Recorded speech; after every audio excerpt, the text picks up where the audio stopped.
Today we are going to continue with playing with the pixels.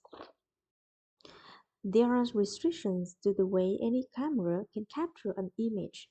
Details that you or I could easily see in person may be lost in glare or sunk in the dark spot. Is it okay, then, to use photo editing software to emphasize such details and amend the inaccurate picture? Doing this would in some ways make the photo more accurate.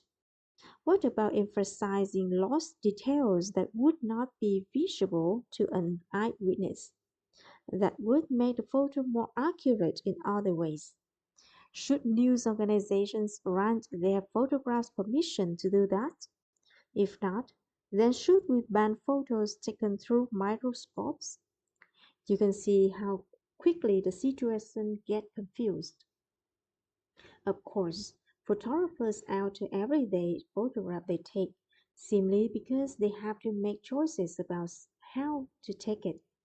They have to decide where to stand, how to stand, whether to put the filter on the lens, and so on. Editors alter them as well, literally and figuratively.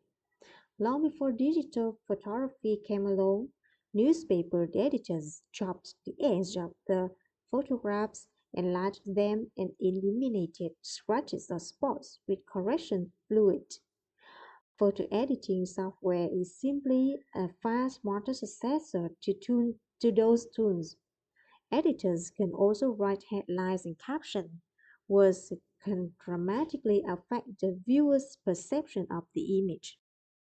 A picture can a picture of a fallen tree is just a fallen tree until words tell you whether it's a good thing, like land cleared for a new hospital, or a bad thing, storm down a 200-year-old oak.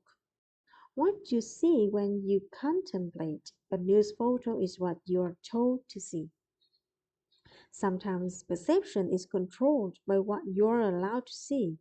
When Ronald Reagan visited German's Bitburg Cemetery in 1985, presidential aides levied strict limitations on photographers. They could shoot only from certain vantage points. From these sites, they could not get both the president and the graves of of Nazi soldiers in the same shot. The pictures that came out of that event certainly weren't fake, but were they really true?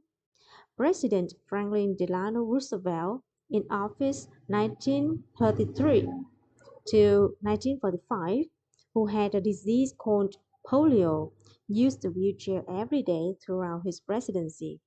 Yet, no major American newspaper or magazine published a picture of him in a wheelchair through the entire 12-year period.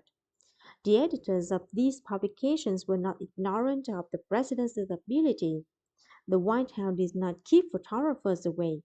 The editors simply didn't want the public to get the impression that their president was too weak to govern. Looked at as the whole, was the photographic record of FDR's presidency true?